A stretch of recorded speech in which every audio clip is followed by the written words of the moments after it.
Okay, we're going to go over the Gamesir G7 Pro. This is the previous version, the SE. Still got the back buttons, all that. Removable faceplate. All in all, good controller for the price point. Probably the best one for the price point. But this is the one we're here to talk about. I have been a big fan of Gamesir, and was generally excited whenever they announced that they were going to have a Pro.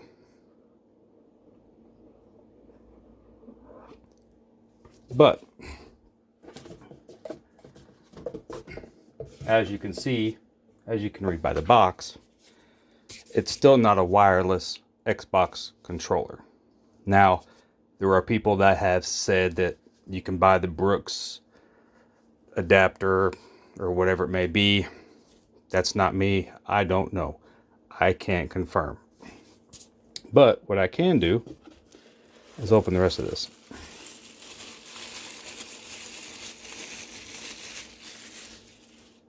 There's our dock, a little charge station.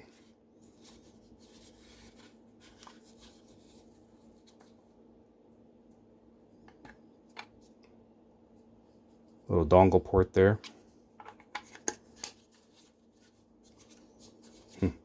Feels good. It's not real, not a lot of weight to it. Controller itself.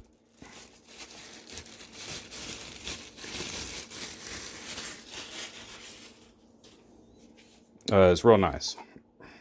Real nice. It's got pads on the triggers to stop any damage in transit. That's a nice touch. Overall, it feels nice. Feels good.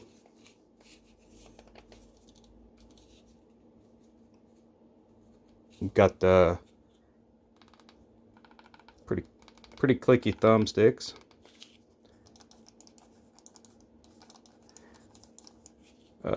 Micro switch buttons.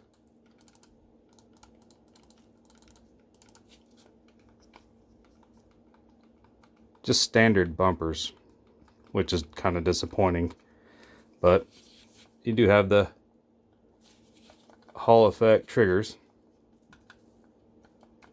with now the upgrade of having short throws, and they are short by comparison to other Pro controllers that I own.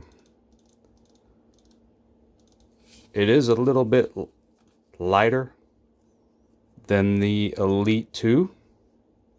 Around the same as the Vader 4 Pro. A little bit heavier than the G7 SE just because of the battery, the wireless capabilities. Also, new to this are these two other top bumpers.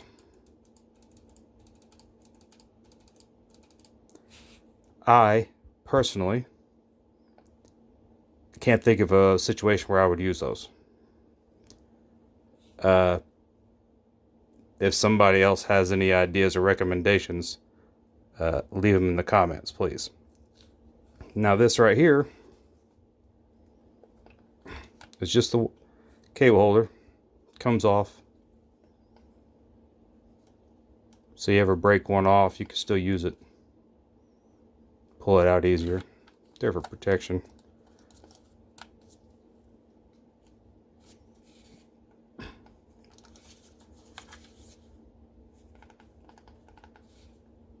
Stops. Trigger stops. And they sound good too. There's your settings, your dongle, Bluetooth settings here. It does come with a 3.5mm jack, your mute all, and your Bluetooth connectivity button. Now, with all that, it feels good in my hand, but what's off-putting right away is this D-pad. It's just very cheap, I guess, for lack of a better word. Now, it does come with some others.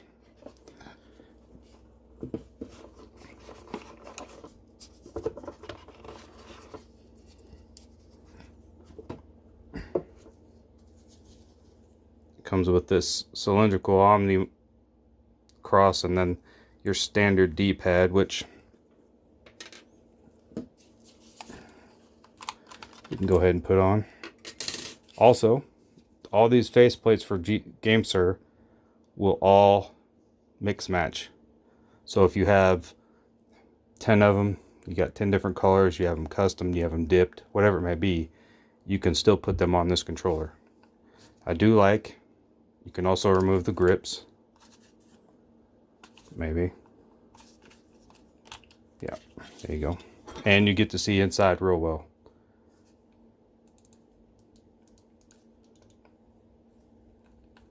It's got the TMR sticks. That's a kind of an upgrade, I think, over that other previous version. Still have the Hall effect and the triggers. But this right here comes off. It's got a little, it's only got one way it can go in. And we'll look at the others here.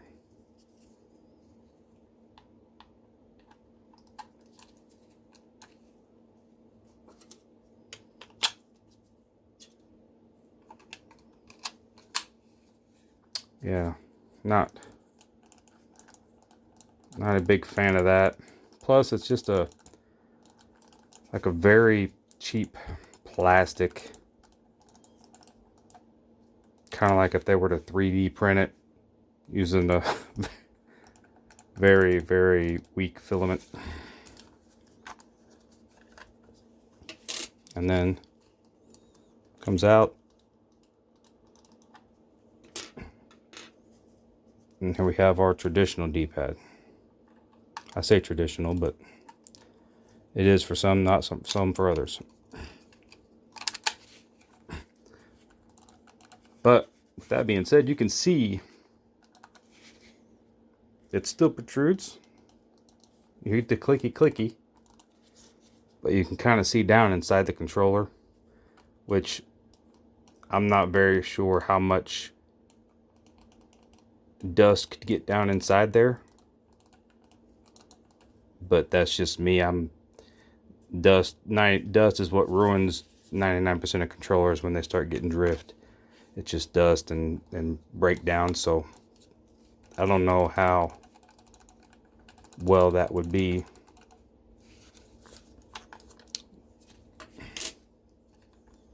But we'll just stick with this one for now.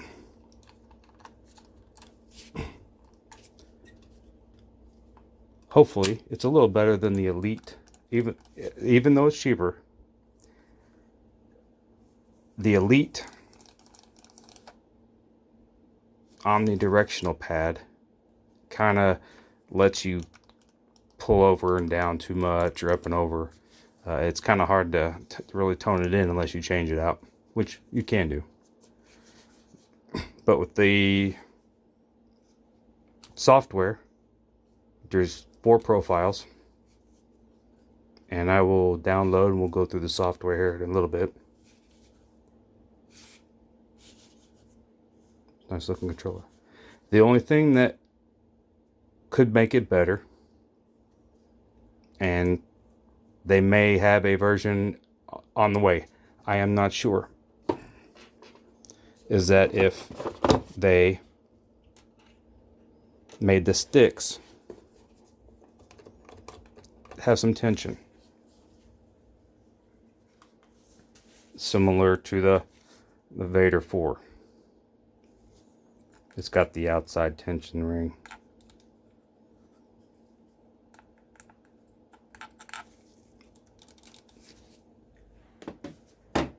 And obviously the Elite 2 has it as well. The tension.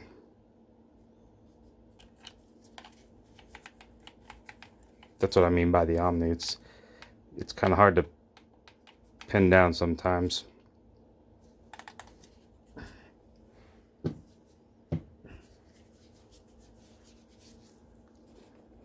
But with that being said, I'll get it hooked up, download the software, and we'll go through that.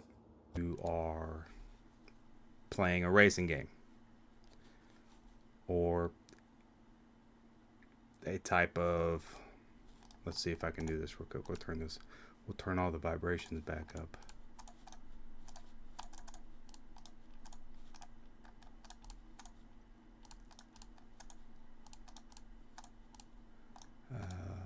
Trigger.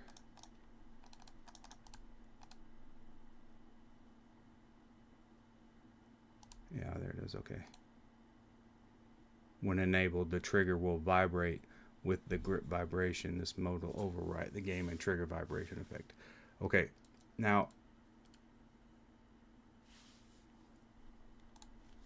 when you are in adaptive mode, you start with 0, and the more you pull the trigger,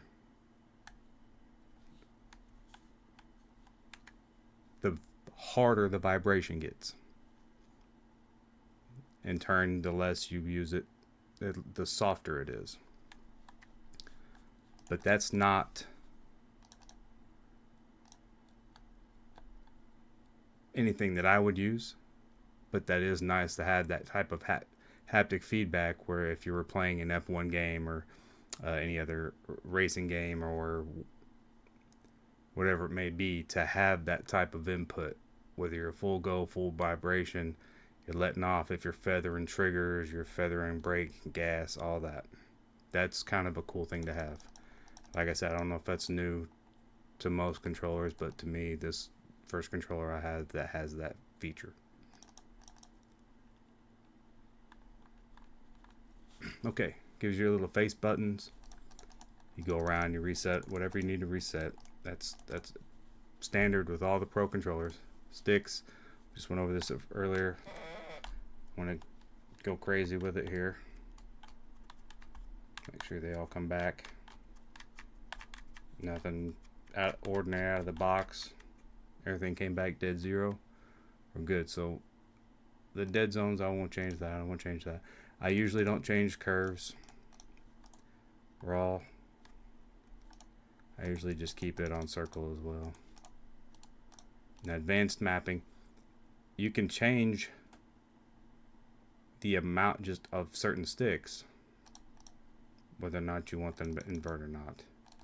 I don't do that because I have a hard time doing what I do now. But you can do that with both sticks. And there's your stick layouts.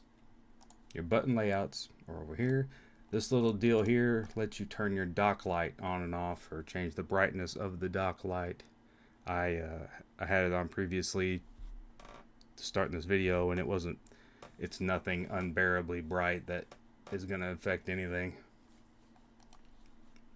Now here's something that I didn't know this had, and I am going to say this with 100% certainty because I think I've already tried setting this up this way. This motion, the sticks have gyros. This controller has a gyro in it. But yeah, I like the G7 series controllers. It leaves just a little bit more to want. The D-pad could be different. You know, the top bumper buttons, like I said, I'm not really sure how I would implement those. If somebody has some suggestions, again, leave them in the comments below. I'll also be, since it's an Xbox official controller, it came with an Xbox Game Pass monthly code. I'll throw that in the video as well. It's going to be quick. And then give you one final shot with the dock. and then try to get some gameplay footage with it at a later date.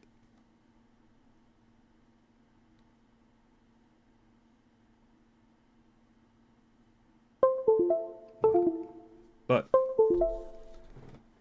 going back over to Xbox, wire is required. And it's got the white braided cable. It's nice. It's fine. It's 10 feet long. But again, it's not a wireless Xbox controller. So, I don't know. Apparently there's one on the way. They don't have a release date for it. But until that happens, I'm just going to remain skeptical. Also, you have a polling rate on your controller, 250, 500, 1000. Just automatically set it to 1000. That way you get the fastest latency that you can possibly have without any interference. That's just me. You're not going to have that on Xbox. This will not be here on the app. It's just used, and on the G7 Pro or the G7 SE, you could have it on 1000, but if you plugged in a headset, it knocked it down to 500 for some reason. They may have patched that. I'm not 100% sure, but with this one, it works with the headphone jack in. So, with that being said, let's get back to lookouts.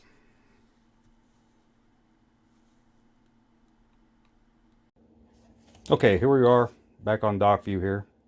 The little booklet had a few things with it. Little Gamesir Amber Shadow, which is the other version of the controller you can get. The little rooster sticker.